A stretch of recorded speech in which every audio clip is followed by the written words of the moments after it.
Definitivamente lo estaban viendo. Con un único cambio. En vez de poner 10, habían cometido el error de poner 100 participantes. Aunque lo dejaron así. Nadie podía siquiera moverse. Estaban atónitos. El comienzo del experimento. Lo habían logrado. Ahora había que ver hasta qué punto la simulación era tan real como prometía ser. Qué tantos fallos o no cometía. A partir de ese momento, una incredulidad quedó durante todas las horas continuas que estuvieron viendo el video, adelantándolo, poniéndolo más rápido. Nadie decía una sola palabra. Al fin y al cabo, se encontraban ante algo mucho más lejano que una simple simulación.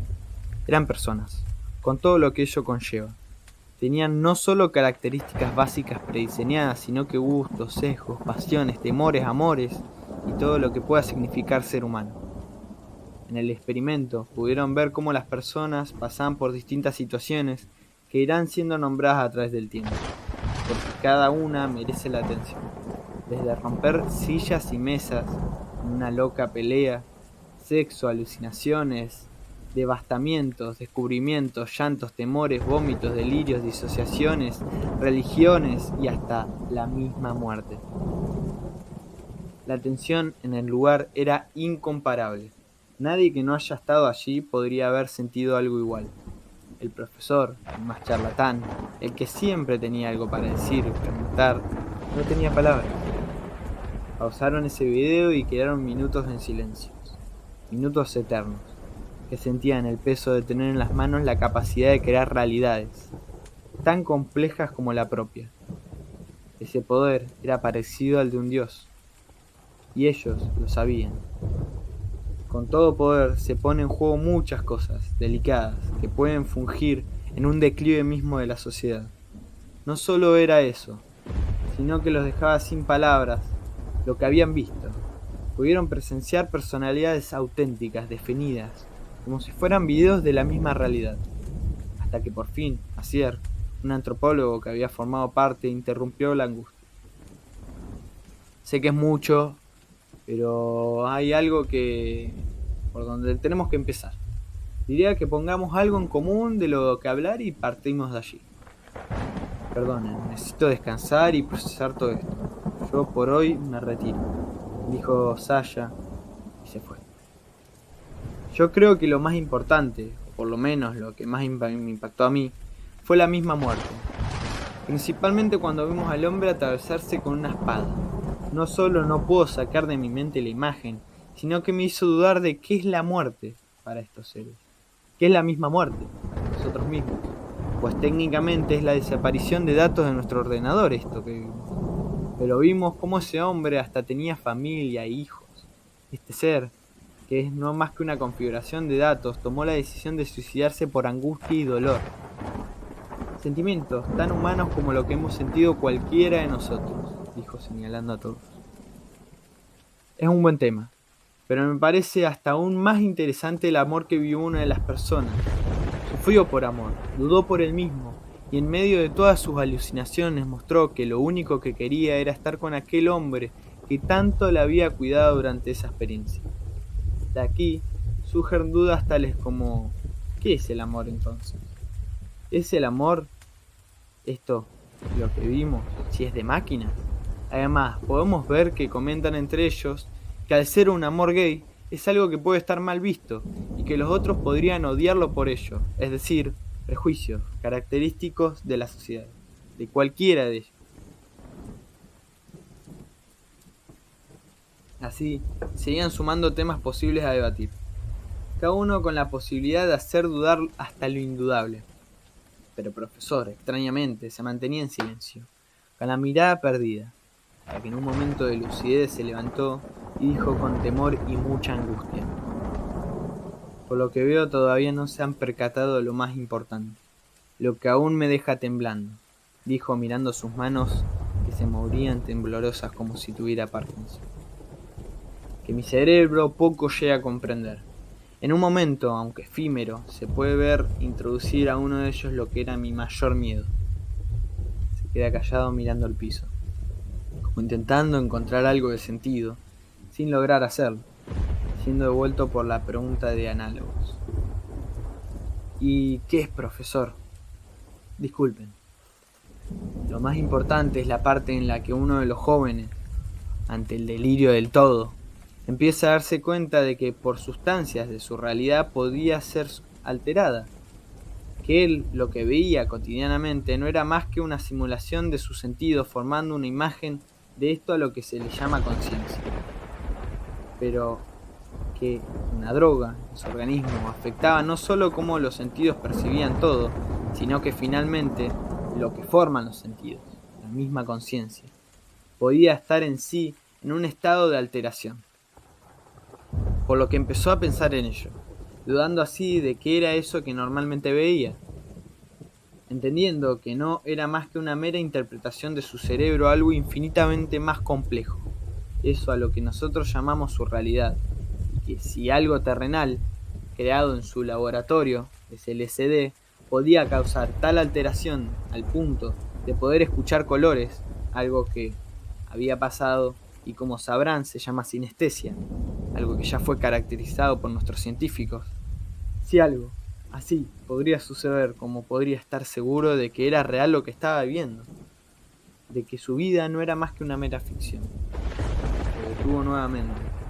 Continuó. Compañeros, estamos ante la duda más esencial del humano, o por lo menos así lo veo. La pregunta por el ser, la pregunta por el qué somos y por el porqué de esto. Hicimos un algoritmo capaz de dudar, de generarse autoangustia, de tener la capacidad de concebirse como un ser, como algo existente en este mundo. Pero no solo eso, sino que lo que es más importante, dudar de ese existir. Y que es que no termina allí, porque cuando le comentó esto a la persona que tenía al lado, continuó con: imagina que alguien nos escribió, y que en realidad somos solo una escritura de algún escritor de algún mundo lejano a este, ajeno, que somos solo una invención, que ahora nos están leyendo. Pero profesor, él está equivocado, no es que lo hayamos escrito, es mucho más complejo que esto. Es una simulación de una computadora que creó una realidad a través de un procesamiento muy eterno. Para ellos, por lo menos. No tendría sentido que una persona escrita dude realmente de su existencia, porque es algo más intangible. Aparte, a diferencia de este, por ejemplo, el personaje de ficción no tiene una historia de vida, o sea, el escrito. Este, aunque simulada, la tenía. Va más allá de si estaba en lo cierto o no. Además, déjame hacerte dudar de que no sé si sabemos si al escribir nos estamos creando en paralelo una historia de vida completa al personaje y así una de las maneras de crear mundos sea esta. Y es que ahí está el punto. Cuando el joven dice esto a su amiga, ella contesta con que eso era imposible, porque ellos tenían toda una vida. No solo eso, sino que su planeta, su sociedad tenía años y años de existir. Que era imposible escribir sobre eso, o simularlo, lo que sea. Era algo mucho más complejo de lo que cualquier ser podría siquiera intentar crear. Por temas de tiempo era literalmente imposible, pero sin que ellos se hayan planteado esta posibilidad, nosotros sabemos que sí es posible. De hecho que es así, porque los creamos por cómputos, creamos toda una historia, señores. Ahora el tema está en que si nosotros lo logramos hacer, nada nos puede dejar tranquilos de que a nosotros, como a ellos, no somos más que meras ficciones. Todos buscaban contraargumentos, maneras de mostrarles que se equivocaba, pero nada tenía un real sentido. Al igual que ellos, también tenían toda una historia que les era preexistente y nada aseguraba que realmente haya estado siempre allí. Es más, no significaba nada que siempre haya estado allí, de todas formas podría ser una creación. La duda ahogaba a todos, mirando perplejos los unos a los otros. La angustia existencial era tan grande que nadie podía decir, hacer nada. Eso era lo que sentían. Nada, vacío. Piensen, la pregunta que seguro se han hecho: ¿cuál es el origen de nuestro universo? Es decir, ¿siempre existió? ¿Cómo eso es posible? De algún lado tuvo que venir. Pero si vino de algún lado quiere decir que antes no había nada. ¿Y cómo de la nada se puede crear algo?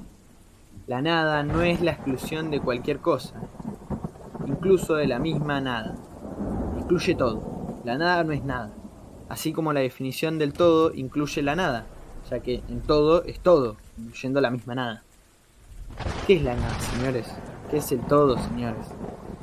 O para ponerlo más tangible, si es que existe Dios y lo creó todo, ¿quién creó a Dios entonces? Y esa pregunta se puede repetir al infinito. Si a Dios lo creó otro Dios, ¿quién creó ese Dios? Y así. Cualquier respuesta que se le ponga podría preguntarse nuevamente, ¿de dónde viene eso? ¿O qué creó a eso? Ahora, no solo estamos ante eso, sino que nos ponemos en la posibilidad de que no seamos más que unas meras creaciones de algo o alguien tal como nosotros, o superiores, no sabemos. Creo que todo lo que estamos y podíamos ver venir, esto que vivimos, creo que es algo que nos caracteriza, la angustia existencial. Como siempre, vuelvo a lo mismo. Nada tiene sentido, ni que no tenga sentido tiene sentido. Empiezo a contradecirme y formar paradojas. De hecho, me encantó una de las frases de las que escuché decir a uno de ellos. ¿No te llama la atención que seamos paradojas? Que seamos arrojados a un mundo extraño. Un día no estamos y de la nada, ¡pum!, somos. Es decir, venimos de la nada y vamos hacia ella. Es que lo más paradójico del humano es que nacemos para morir. Lleno de dudas, que podría ser mil y ninguna cosa a la vez este planeta, este existir, siendo los únicos seres con la capacidad de autoconciencia, y que sin embargo la gran mayoría va sumergida en una cotidianidad dejando todo por seguro, como si realmente algo de esto tuviera un sentido, sin preguntarse. Es que entiendo que eso da tranquilidad, pero no sé cómo se puede ignorar el preguntarse por un mundo tan inmensamente interesante, interesantemente angustiante. Cuando se percatan que debido al nivel de carga emocional que todo esto estaba ocurriendo, no habían percibido que estaba lloviendo. ¿Alguien más nos había dado cuenta de que llueve? ¿O de que tenía mucha hambre? ¿Quieren algo para comer? Aunque puede que sea no solo más que una creación de una computadora, de alguien escribiendo, lo que sea.